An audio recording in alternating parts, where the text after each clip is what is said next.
Oi pessoal, tudo bem? Ralph Peter com vocês novamente, programa Livros em Revista, que vai ao ar toda quarta-feira às 19 horas na nossa BCC Television, Bola, Cebola, Cebola Television no inglês. Programa que sempre tem o firme propósito de levar até vocês um bom conteúdo, altíssimo entretenimento com elevado teor de cultura, que é o que também acontecerá dentro de alguns minutinhos. Não vou fazer charme, não. Manuel Filho é o nosso convidado de agora, uma pessoa muito importante, muito interessante, com boas informações, oportunas informações, diga-se de passagem, mas antes de passar diretamente para ele, eu quero avisar que na casa BCC Television tem um programa que foi estreado agora, semana passada, chama-se Juntos Nessa. Uma pessoa muito interessante que apresenta a Bia Cobal, que é o mote do programa é sustentabilidade. Aconselho vocês a assistirem toda segunda-feira, não sei qual é a hora, depois alguém vai me dizer, 5 horas, 17 horas, toda segunda-feira. Muito interessante o programa, muito interessante a menina apresentadora, que apesar de muito jovem, bastante tarimbada e talentosa. Eu quero agradecer, como sempre enfatizo o agradecimento ao pessoal técnico, Betânia, Luciana, Márcio, que sem eles nós não estaríamos aí permeando nas forças midiáticas que vocês possuem. Agradeço também de coração Maristela Guedes, que através do seu site www.v.com, sediado em Lisboa, nos insere em todo o universo lusófono, dando-nos uma audiência bastante grande e, o que é melhor, bastante gabaritada, que é o que vimos buscando nesses 10 anos de percurso. Por último, quero agradecer à jornalista Isabela Araújo, da assessoria, você lembra o nome da assessoria dela? Eu não lembro agora. Anotei. Joribes.com.br. Muito obrigado, Isabela. Desculpe aqui, o esquecimento está escrito aqui, mas como foi escrito em azul, imprimiu em preto. Vamos lá. Manuel Filho. Eu preciso ler porque ele tem um currículo vastíssimo. Redator de vários programas nacionais televisivos, autor de mais de 48 livros, está chegando nos 50, neste ano chegará nos 50. Prêmio Jabuti de 2008, indicado para o de 2016. Finalmente, para a gáudio dos leitores infantos e juvenis, dedicou-se e dedica-se de corpo e alma a este viés. O público infanto e juvenil tem no Manuel Filho um excelente autor e, felizmente, aumenta o cabedal da literatura brasileira. E agora, recentemente, lançou 2 livros pela Editora do Brasil. Uma História de Ouro e Sangue, que relata uma boa parte, de maneira, não vou dizer lúdica, mas bastante perceptível, bastante empática, do que foi, do que aconteceu, os acontecimentos todos da Revolução Constitucionalista de 1932. E que eu gostaria, se você me permite, enfatizar no programa de hoje, porque outros virão e eu quero contar com você aqui. Vento forte de sul a norte. Não é música de forró isso aqui, não. Não. um tema bastante oportuno que fala de adoção por casal homoafetivo. E quero lembrar, mais uma vez, me perdoe, só mais um lembretezinho.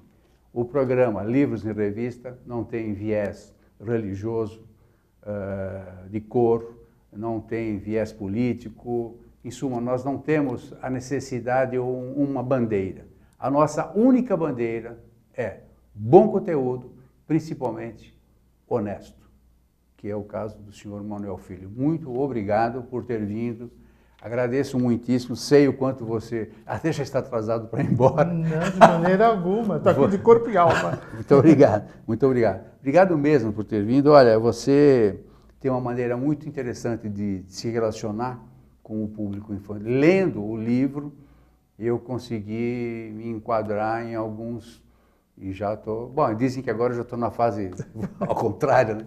Mas é muito interessante. E você se dedicar a esse público. Agora, muita coragem da tua parte. O tema, eu sei que você não vai gostar de eu ter dito coragem, Porque você vai dizer, não precisa ter coragem para falar isso e tal, porque você é um militante.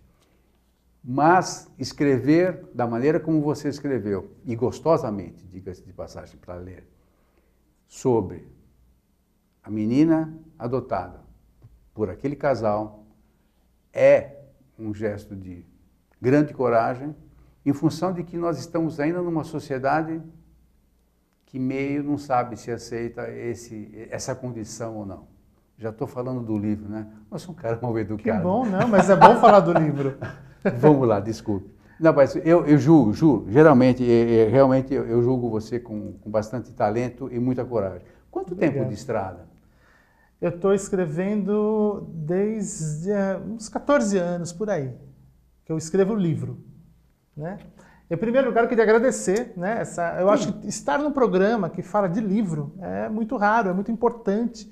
E eu acho que a gente tem que enfatizar e divulgar isso, porque é realmente muito importante. Que bom que você está há 10 anos fazendo um trabalho tão bonito, né? Muito obrigado pelo convite. Eu ainda tinha cabelo quando começamos o programa. Eu tenho cabelo ainda, tá tudo certo aí, né?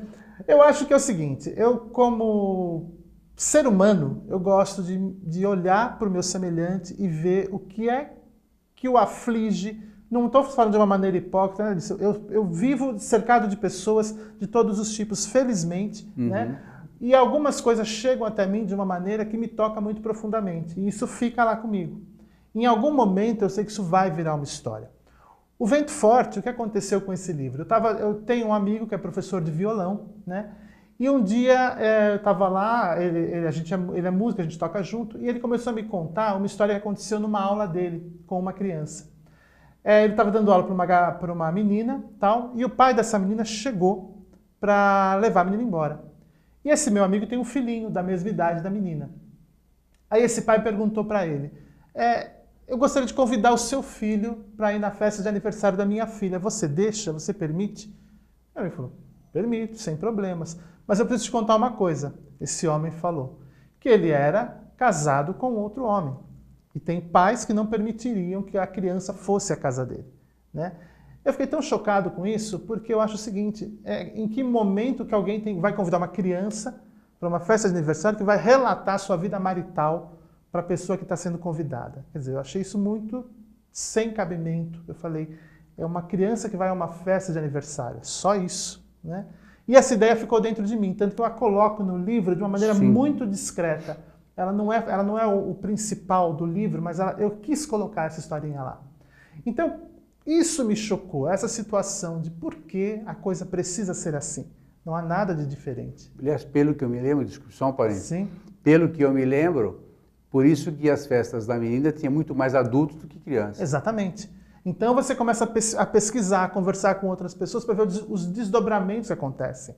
Então uma situação que eu coloquei no livro, que é real, é que nas festas de crianças, de casais homoafetivos, não tem tanta criança, tem mais adultos, às vezes, se divertindo do que crianças. Isso não é regra, não é um padrão, mas é a situação que eu escolhi para colocar no livro, né?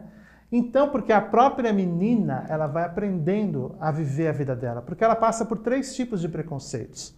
Ela é negra, ela é adotada e ela tem pais homossexuais. São 2 pais, né? Não tem mãe. Tanto que todo mundo pergunta, e a sua mãe? Ela tem mãe, só que a mãe dela a abandonou, né? Sim, não. Houve uma mãe que a gerou e... Então, o que ela tem? É o que todos nós, a maioria das pessoas tem. Ela tem uma família. Perfeito. A constituição de família é muito especial. Independe do sexo, né? A avó com um neto que é uma família. Há um casal, um homem e uma mulher que formam uma família. Há 2 homens que formam uma família. Há 2 mulheres. Há uma mulher só.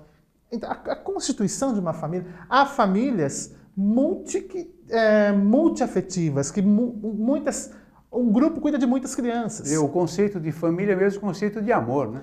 Não dá para dizer, família é isso. Isso não existe. Embora a legislação classifique isso, a religião classifica isso, mas a gente sabe o quão falida é uma... Não estou defendendo, em absoluto. Não, mas eu defendo.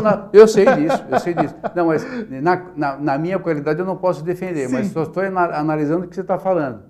Porque você, legalmente, a Constituição Familiar, embora parece que aqui São Paulo parece que isso já caiu. Não, é a Constituição, né? Então a Constituição é a mãe de todas as leis, não tem como... Não, mas existe, até bem pouco tempo, você não conseguia... fazer o registro. Registrar. Sim, isso aí. Mas acho que isso aí tem sido via justiça. Nem fazer, não é lei, nem né? fazer aquele negócio de, como que chama, União estável. União estável. Foi o Supremo Tribunal Federal que determinou. Os né? direitos, você transfere os direitos de aposentadoria e tal, tarará, tarará. Mas continua, desculpa. Porque esse assunto é muito vasto, é muito amplo, né? E ainda é complicado, né? Se por questões religiosas você não quer viver essa situação, você optou por não viver, porque você tem uma religião que você segue e ela não lhe permite viver, ok. O que você não pode fazer é exigir que todas as pessoas da sociedade vivam de acordo com o que você pensa que é correto.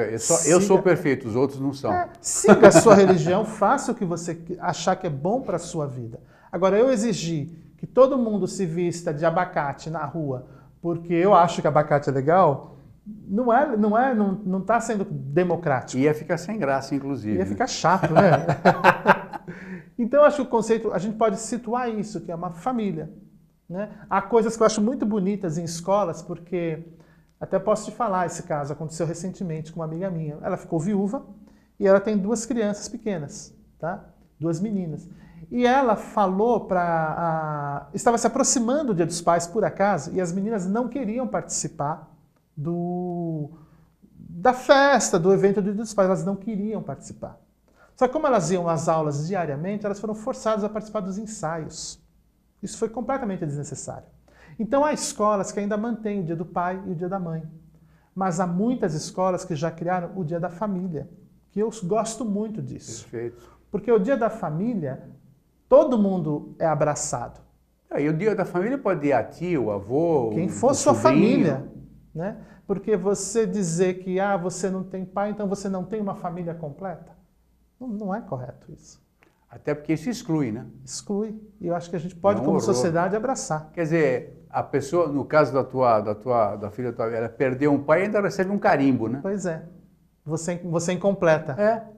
E aí fala, não, ok, os casais homoafetivos não podem gerar uma criança. Mas há casais onde o homem ou a mulher é estéril e não pode gerar. Eles não são uma família? Você sabe que eu acho que... Mesmo, eu já nos bastidores estava te falando que eu participei de um evento desses de casal homoafetivo, como é que você fala? Homoafetivo, são casais homoafetivos. Né? Que queria adotar uma criança e tal. Mas eu acho que o desprendimento de um casal, seja ele homo ou não, em adotar um ser que é de outra pessoa, já por si é uma dosagem de amor extra. Sim. Que é incomparável, que é impagável. Então, eu creio que a sociedade deveria ver com bons olhos, a sociedade e a religião, todo mundo, deveria ver com bons olhos o lance do casal homo a poder adotar, porque isso iria gerar, e vai gerar, com certeza, um número de adoção que os casais héteros talvez não conseguissem. Mas já pode adotar, já é uma coisa tranquila, né? Não há problema. Eu acho que, eu falei deve adotar. Porque, tudo bem, em alguns casos vai ter alguma complicação, como você relata no teu livro. Mas são complicações absolutamente superáveis. Com uma menina com muita inteligência, com muita graciosidade, às vezes com certa impetuosidade, e conseguiu superar. Bom, nem todas terão pais tão em alto nível como essa menina teve a sorte de ter. Mas o que vale, por isso que eu fiz questão de dizer que o nome disso é amor. Sim. Não importa se você é negro, se você é branco, se você tem que tipo de nacionalidade. Você foi aceito numa família. E este gesto é absolutamente sublime. Vamos chamar de sublime. Porque, olha, eu, na qualidade de adotado, não me vejo com condição de adotar alguém. Eu não tenho esse desprendimento. Não tenho. Não tenho. E olha que eu fui adotado. Sim. E tenho uma sorte miserável e me sinto ungido por causa disso. Como acho que todo cara adotado deve se sentir, né? A gente pode pensar assim, talvez existam pessoas que foram adotadas que não são felizes Não, eu fui muito feliz, eu então, posso te isso garantir. É ótimo. Muito feliz. Mas há casos de adoção que não vão dar certo. Mas não é porque 1 ou 2 não deram certo que a gente vai condenar todas as crianças que podem ter uma família a não ter. Há casos de muito sucesso que eu leio, eu acompanho pela mídia, de pessoas que adotam até os irmãos todos. Sim, a família toda. Casa. Que eu acho isso sensacional. Imagina você parar. Tem 2 irmãos, 3 irmãos. Recomendo, acho que não fazem isso. Agora, você sabe que eu vi casos, que isso eu acho tenebroso, devolução. Como se fosse uma mercadoria. Isso é um negócio que chocou. Tem até um livro sobre isso, que eu fiquei muito triste quando eu li aquilo. Eu falei, meu Deus, e não era ficção, não. Você ficcionou. Eu conheço casos de criança que foi devolvida, sim, horror, eu conheço, né? Infelizmente. Mas é um assunto muito longo também. Claro. O livro todo tem assuntos que são muito profundos, né? Adoção, racismo, homoafetividade. E o teu livro é legal por isso. Ele aborda o assunto com bastante profundidade, mas eu acredito que em 2 sentadinhas você consegue ler ele todo. Que bom, fico feliz. E particularmente porque ele é um crescendo. Ele é um crescendo. E você quer ver qual é o fim daquele negócio. E não é um romance qualquer. Está bem na cara. Obrigado. Isso. Agora, o que eu acho mais legal, é que você tem, porque você é um cara já tarimbado, você tem empatia com quem você está culturando. Porque o lance, eu acho, talvez, não é você falar para um cara como eu, de 70 anos, ou de 60, ou de 50. É para essa turma que está chegando agora. Para a turma que vai aceitar o outro, que convive isso na escola. Isso que eu acho legal.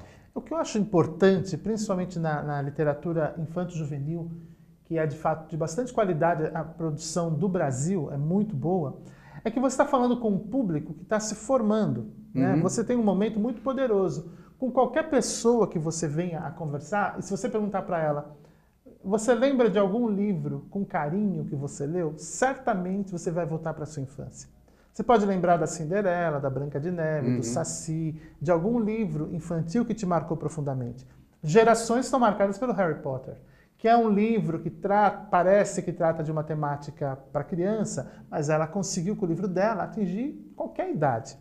E eu penso sim que os grandes livros escritos que para criança, entre aspas, são livros eternos. Por exemplo, Alice no País das Maravilhas.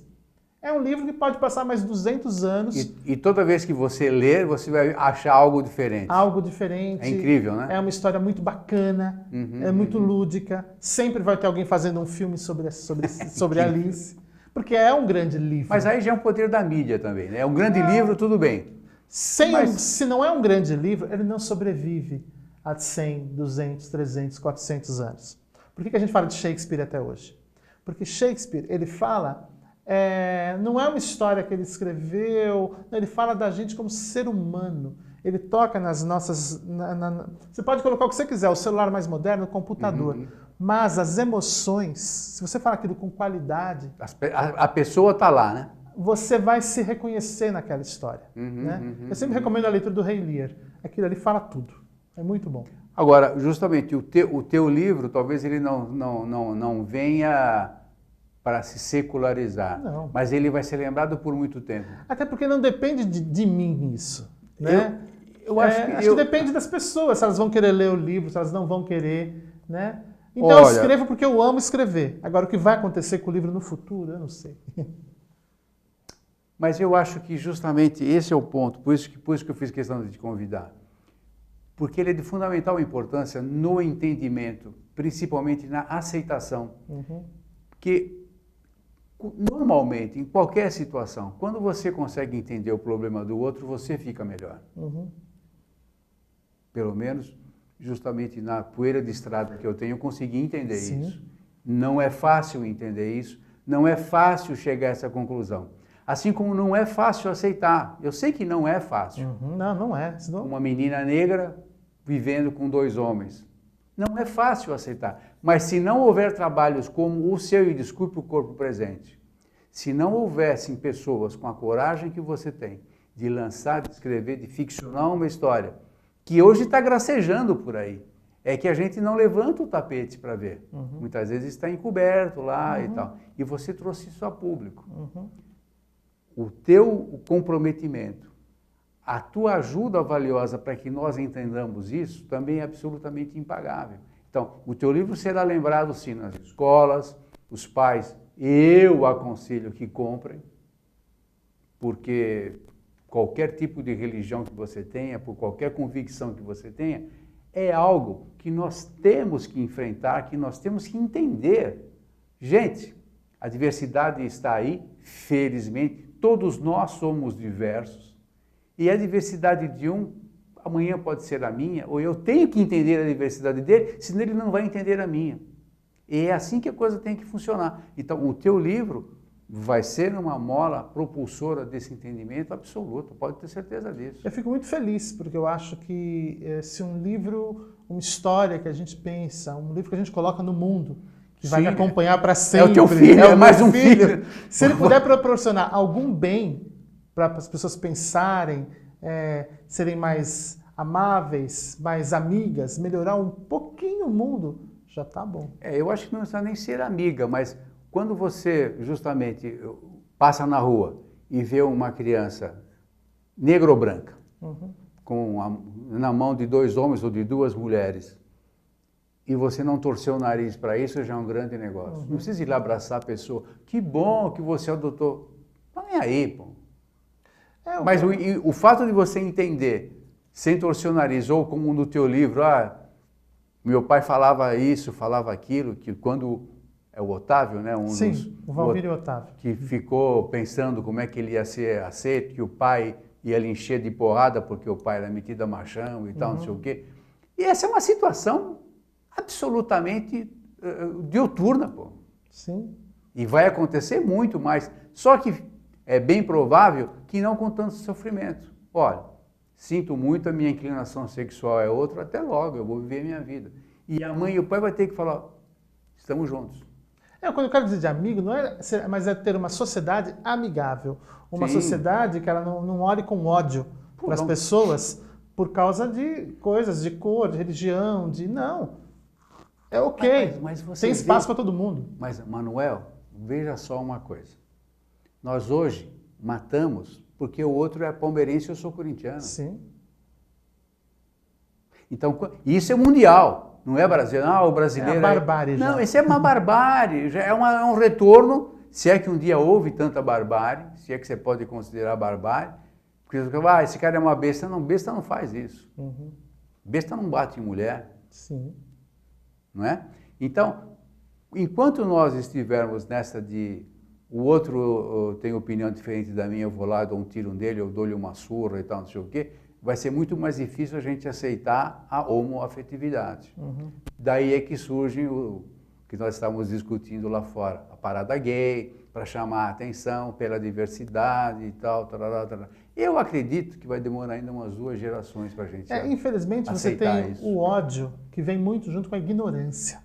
Fruto, né? Se você começa a conversar com uma pessoa que tem muito ódio, você vai ver que ali tem muita coisa que ela não conhece, que falaram para ela que era assim, e não é assim, porque ela nunca quis ir olhar direitinho o que é. Isso para qualquer assunto. E o cara não é burro, o cara é ignorante, ignora o assunto. Então, o ódio que a gente tem na sociedade hoje, que está vindo de uma maneira brutal mesmo, em alguns lugares, é absurdo. Você não acredita que aquilo possa existir. Existe por uma questão de ignorância, muitas vezes. Mas, normalmente, a ignorância é fruto do meio também, né? É fruto do medo também. O medo gera muito ódio, porque eu vou perder uma coisa. Até, sei lá, até uma coisa que a gente tinha falado, mas enfim. Se você for temer uma pessoa que está se jogando no mar Mediterrâneo, ela está tentando salvar a vida dela, porque ela vai tomar o seu emprego na Europa. Gente, então você é incompetente. Porque se uma pessoa que está se jogando no mar, para atravessar o mar, vai tomar o seu emprego, é um medo absurdo. É um ódio que vai gerando isso, que é irracional. Aí não é ódio, é medo, mas acaba gerando... Medo gera o ódio. Gera o ódio. Pelo imigrante. Aí, desculpa a brincadeira, é um exagero. Mas se replica aqui. Exagero. As razões que geraram esse ódio pelo imigrante é a mesma que gera contra um homossexual, por exemplo. Sim. O ódio, ele não tem muitas vezes, ele odeia qualquer coisa. Ele desconhece, né? Sim. Ele procura desconhecer, né? você atribui isso antropologicamente a quê? Simplesmente a ignorância. Eu acho que assim, seria um longo discurso, mas resumindo... Isso é papo de boteco, né? Tentando resumir muito. Há pessoas que nascem heterossexuais, brancas e de classe média. Eu tenho observado isso. Essas pessoas já nascem achando que elas têm direito a tudo. A um bom casamento, a um bom emprego, a uma boa vida. Se elas já crescem acreditando nisso, que por ser heterossexual, branca e de classe média, elas têm direito a tudo. Se esforçam um pouco, a vida não lhes concede o que quer, não consegue um casamento feliz, não tem o emprego dos seus sonhos. Saiu do padrão. Ela começa a ficar amarga e vamos supor que essa pessoa tem um vizinho homossexual que é bem casado, que é feliz, que é alegre. Essa pessoa, para essa pessoa restrita, vai achar, eles não são normais, eles estão tendo o que é meu. Essa vida que eles estão tendo era para ser a minha vida. Então eu vou odiar essas pessoas. Esse padrão existe na sociedade. E às vezes o cara nem sabe que está raciocinando assim, né? É uma coisa mais... E eu tenho percebido, principalmente em comentários, assim, em rede social... É interessante, eu não tinha pensado nisso, mas você disse que está observando isso. Sim, há muito tempo. Você é um estudioso. Porque as pessoas têm esse comportamento. Eu tenho direito a isso. Só que não por alguma razão eu não consegui. Mas uma pessoa que ela acha que não tem direito, conseguiu naturalmente. Então eu vou odiar essa pessoa porque ela está roubando algo que é meu. Entendeu? Então, é profundo, e as pessoas agem dessa maneira, infelizmente. E o pior é que a pessoa que age assim não aceita que está agindo assim. E às vezes ela não percebe. Não percebe. Não percebe. Eu conheço pessoas que se comportam assim. Nossa Senhora. Só que eu não, e você não tem coragem de falar. Eu semeio Apesar informação. de toda a tua valentia, você não tem coragem de falar. Não é que eu faço tudo o que eu quero, sim, mas eu acho que assim, eu vou semeando informação para a pessoa para ver se ela percebe. Porque não adianta eu chegar... Vai dando dicas. Olha, você está fazendo... Eu vou arrumar uma briga violenta que eu não preciso. E não vai resolver. E não vai resolver. Então, com o conhecimento, a cultura, a educação, é uma porta muito bonita para você semear coisas boas. Né? Para encerrar. Sim. Por que você se dedicou à literatura infantil, efetivamente? Porque você, redator de programas de televisão e tal, famosíssimo e tal, tarará. Eu acho que assim, eu escrevo o que eu amo escrever. Eu adoro escrever para crianças e para adolescentes. Eu gosto do universo, das ferramentas que eu tenho para criar para esse universo. A fantasia, a liberdade que eu tenho de tocar em qualquer assunto que eu quiser. Né? Eu tenho prazer, acho que é porque eu realmente gosto. Eu acho que eu sei... eu tenho vontade de contar histórias para crianças, então eu vou contando. E o faz muito bem. E não só criança, também para o público. Eu acho que infantil. acho que se você tem um livro bacana, ele foge desse limite. Eu tenho leitores de qualquer idade. Tenho mesmo. Até eu. Que bom. Até eu, Sim, meu caro. Infelizmente, isso é muito bom. Infelizmente, já encerramos. Você, por gentileza, receba a nossa que legal. caneca muito comemorativa obrigado. dos que nossos bonito aqui. 10 anos de trajeto. Muito bom. Muito obrigado por ter vindo. Muito Pessoal, Manuel Filho, livros a granel, quase 50 livros escritos, uma pessoa fantástica. Eu estou tendo a honra, o prazer e a sorte de estar privando com ele. E as pessoas acham você, os teus livros, no teu site. No meu site, manuelfilho.com.br. manuelfilho.com. Muito obrigado Eu que mesmo agradeço. por ter vindo. Você é uma figura emblemática. Obrigado. E as portas estão sempre abertas. Portas e janelas, né? Que bom. Sempre abertas para você. Valeu? Muito obrigado. Muito obrigado. Pessoal, obrigadíssimo pela paciência, audiência. E olha, todos os programas da grade possuem um bom nível. Quando vocês quiserem assistir, www.bcctelevision.com. Um abraço, felicidades.